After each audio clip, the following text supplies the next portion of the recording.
உலகெங்கும் வாழும் ராஜ் தொலைக்காட்சி என்பர்களே, என் நெஞ்சம் நிறைந்த நேயர்களே, எல்லாரும் நல்லா இருக்கீங்களா?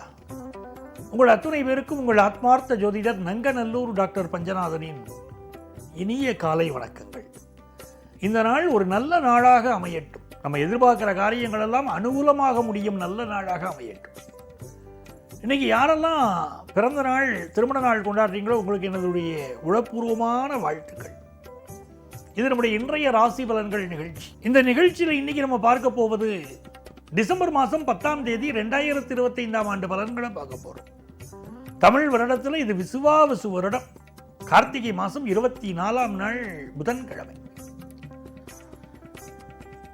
இன்னைக்கு சந்திர பகவான் ஆயில்யம் நட்சத்திரத்தில் காத்தால 8:17 வரைக்கும் பயணம் பண்றார். பிறகு சிம்மராசி மகம் நட்சத்திரத்தில் பயணம் செய்வார். மேஷராசி என்பர்களே, கண்ணால காண்பதும் பொய்யே, காதால் கேட்பதும் பொய்யே, தீர விசாரிப்பதே மெயினாங்க. இதைத்தான் இன்னைக்கு மேஷராசிக்காரங்க தெரிஞ்சுக்கணும். இந்த சமுதாயத்தில் பல பேர் இருக்காங்க, கூட இருந்து உறவாடியே நம்ம மூட ஸ்பாயில் பண்ணக்கூடியவர்கள் இருப்பாங்க. உங்களை பற்றி அவங்க அப்படி சொன்னாங்க, இவங்க இப்படி சொன்னாங்க, அவங்க அதை பற்றி சொல்லாம விட்டாலே நம்ம நிம்மதியாக இருப்போம். அப்படி சொன்னாங்க இப்படி சொன்னாங்கன்னு சொல்றதுனாலேயே மனசுக்குள்ள ஒரு கொந்தளிப்போடையே போயிட்டு இருப்போம். அதனால இந்த நாள் ரொம்ப அமைதியாக மனசு வச்சுக்கணும். சந்திர பகவான் 4ஆம் இடத்துல இருக்கார் 8:17 வரைக்கும். அப்புறம் அவர் 5ஆம் இடத்துக்கு போறார். 5ஆம் இடத்துல கேது பகவான் இருக்கார். அதாவது மனசுல எந்த கவலையும் கொடுக்காம இன்னைக்கு அமைதியாக வச்சுட்டா போதும். புதிய முயற்சிகள் வெற்றி பெறும், வியாபார லாபம் தரும். ரிஷபராசி என்பர்களே, பகல்ல பக்கம் பார்த்து பேசணும், ராத்திரி அதுவும் பேசக்கூடாது. நாங்க பாருங்க இன்னைக்கு அதுல கவனமா இருக்கோம். ஆளே இல்லைன்னு நினைச்சுக்கிட்டு நம்ம பேசிட்டு இருப்போம். நம்முடைய ஹையர் அஃபீஷியல் கேட்டுக்கிட்டு இருப்பாரு, இது என்னை பத்தி நீ இப்படி எல்லாம் பேசுறியான்னு நினைப்பார் இல்லையா? அதனால கவனமா பேசணும் பேச்சுக்கள். ரிஷபராசிக்காரர்கள் கணவன் மனைவி உறவில் கொஞ்சம் பொறுமையை கடைபிடிக்க வேண்டிய ஒரு நாள்.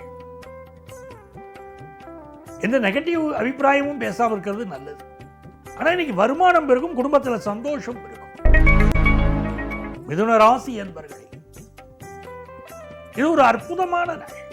மிதுன ராசிக்காரர்களுக்கு நல்ல ஜாப் கிடைக்க போகுதுங்க. வேலை தாங்க ஒரு பெரிய பிரச்சனையா இருக்கு அப்படிங்கிறவங்களுக்கு நல்ல வேலை கிடைக்க போகிறது. 2ஆம் இடத்தில் இருக்கக்கூடிய குரு பகவான் நல்ல சுபகாரியங்களை கொண்டு வந்து தருவார். ஃபாரின் ஆப்பர்ச்சுனிட்டி வரும், நல்ல வேலை கிடைக்கும், வேலை கிடைக்க போற தகவல் வரும். யங்ஸ்டர்ஸ் ரொம்ப சுறுசுறுப்பா இருப்பீங்க. இன்னைக்கு வயிறு சம்பந்தப்பட்ட பிரச்சனை இருக்கும், அதுல மட்டும் கொஞ்சம் கவனமா இருந்துட்டா போதும். பிசினஸ் ரீதியான உங்கள் முயற்சிகள் எல்லாம் பெரிய ஒரு லாபத்தை, சந்தோஷத்தை, மனமகிழ்ச்சி. கடகராசி என்பர்களே,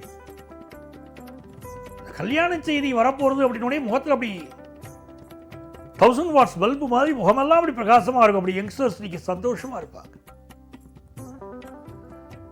இந்த நாள் குரு பகவானுடைய அனுக்கிரகம் இருக்கு, ரொம்ப விசேஷம். வீட்டில் உள்ள பெரிய மனிதர்கள் எல்லாம் நமக்கு ரொம்ப சப்போர்ட்டா இருப்பாங்க. பெரியவங்களுடைய ஆலோசனை கிடைக்கும். அதே மாதிரி பினான்சியல் ஃப்ளோ ரொம்ப நல்லா இருக்கும். நண்பர்கள் நல்ல உதவி செய்வாங்க. பிரிந்தவர்கள் மீண்டும் சேருவாங்க. நல்ல ஃப்ரெண்ட்ஷிப் டெவலப் ஆகும். ஃபாரின் ஆப்பர்ச்சுனிட்டி கூடி வரும். வெளிநாட்டில் இருந்துகிட்டு இருப்பாங்க, வேலை இல்லாமல் தவிச்சுக்கிட்டு இருப்பாங்க. ஊருக்கு சொன்னால் அப்பா அம்மா வருத்தப்படுவாங்கன்னு அங்கேயும் சொல்ல முடியாது. வேலையை ட்ரை பண்ணிக்கிட்டே இருப்பாங்க, என்ன ஆக போகுதுன்னு பயத்தில் இருப்பாங்க. அப்படிப்பட்ட கடகராசி இளைஞர்களுக்கு இன்னைக்கு நல்ல வேலை வாய்ப்பு கிடைக்கும். பிசினஸை பொறுத்த வரைக்கும் உள்ளூர் வியாபாரம் லாபம் தரும். சிம்மராசி என்பர்களே, சிம்மராசிக்காரர்களுக்கு பாக்கியாதிபதி பஞ்சமத்தில் இருக்கிறது ஒரு யோகம். செவ்வாய் தான் பாக்கியாதிபதி. அவர் பஞ்சமம் சொல்லக்கூடிய 5ஆம் இடத்தில் இருக்கார். என்ன பண்ணணும்? முருகப்பெருமான நமஸ்காரம் பண்ணணும். முருகப்பெருமான் மேல சுப்பிரமணிய புஜங்கம் அப்படின்னு ஆதிசங்கரர் ஒரு ஸ்லோகம் எழுதியிருக்கார். ரொம்ப அற்புதமான ஸ்லோகம். படிக்க படிக்க பிடிச்சு போகும் மனசுக்கு. நம்ம குடும்பத்தில் ஒரு கல்யாண தடை இருக்கு அப்படின்னா சுப்பிரமணியம் புஜங்கம் படிச்சா தடை நீங்கி கல்யாணம் ஃபிக்ஸ் ஆகுறது. அதே மாதிரி ஒரு வேலையில் ஒருத்தருக்கு பிரச்சனை இருக்குன்னா சுப்பிரமணிய புஜங்கம் படிக்கிறோம், நல்ல வேலை வாய்ப்பு கிடைக்கும். நான் உங்களுக்கு ஒரு பரிகாரத்தை சொல்கிறேன் அப்படின்னா அதற்கு முன்னால் பலாயிரம் பேருக்கு அதை சொல்லியிருப்பேன். சொல்லி காரியம் நடந்தால் தான் அந்த பரிகாரத்தை உங்களுக்கு சொல்கிறேன். அவ்வளவு அற்புதமான பலன்கள் இது தரும். இது நம்பிக்கைக்குரியவர்கள் சிலர் உங்களை சூழ்ந்திருப்பார்கள். நன்மைகள் நடக்கும். நல்ல நாள்.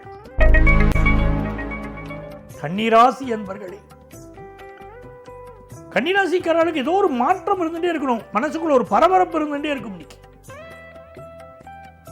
ஆபீஸ்ல ஒரு இடத்துல இருக்க மாட்டீங்க. ஒரு இடத்துல இன்னொரு இடத்துக்கு போகலாமா, அடுத்தது என்ன பண்ணலாம், யாரை சந்திக்கலாம், யாரோட பேசலாம், மனசு ஒரு நிலை இல்லாமல் இருக்கு.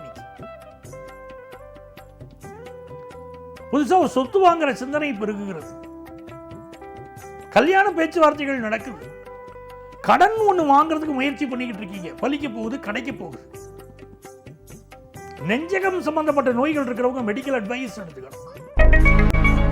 துலாம் ராசி என்பர்களே, பிசினஸ்ல ஒரு நல்ல டெவலப்மெண்ட் இருக்கு. நல்ல வருமானம் காத்துட்டு இருக்கு.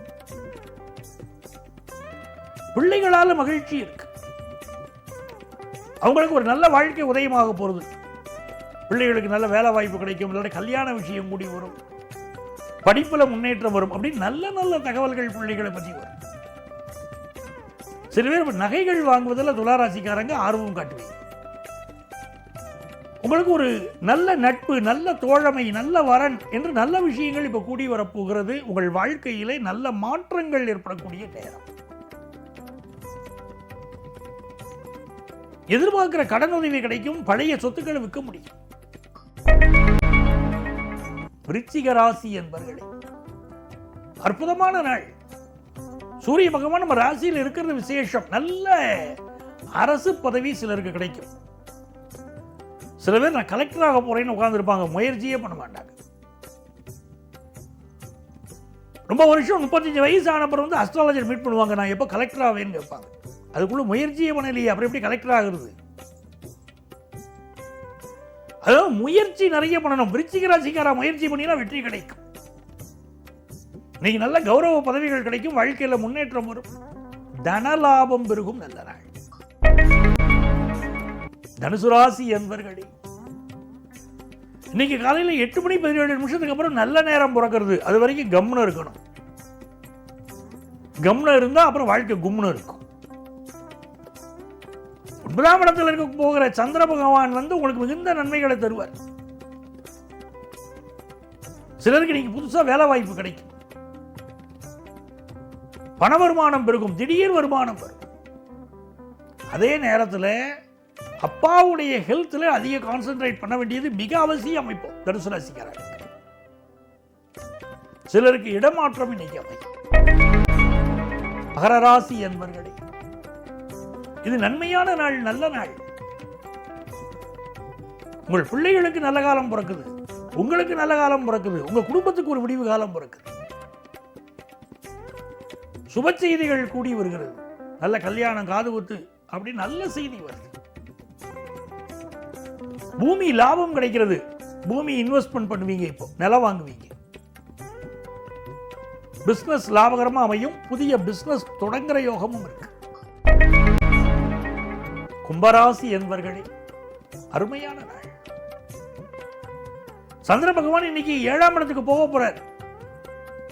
புதிய புதிய நட்புகள் இன்னைக்கு கிடைக்கும். கல்யாண செய்தி கூடி வரும். வியாபாரம் தொடர்பாக நீங்கள் எதிர்பார்க்கிற செய்தி கூடி வரும். புது பிசினஸ் ஆரம்பிக்கக்கூடிய யோகம் வரும். முதுகு தண்டுவட பகுதிகளிலோ கைகளிலோ சிலருக்கு வலிகள் வரலாம். இந்த நாள் வருமானம் பெருகும். நல்ல நாள். மீனராசி என்பர்களே, சந்திர பகவான் இன்னைக்கு உங்களுக்கு 6ஆம் இடத்தை நோக்கி போறார். நல்ல ஜாப் கிடைக்கும். அதே நேரத்தில் கேது பகவான் 6ஆம் இடத்துல இருக்கார். சிலருக்கு ஏதோ உடல் நல தொந்தரவுகள் இருந்து இருக்கும். மறைமுக எதிரிகள் இன்னைக்கு இருப்பாங்க. ஆபீஸ்ல வேணும்னே நம்மளை போட்டு கொடுக்கக்கூடியவர் இருப்பாங்க. யாருன்னு நமக்கு தெரியாது. ஏன் பாஸ் நம்மள்ட்ட உருன்னு இருக்காருன்னு தோணும்.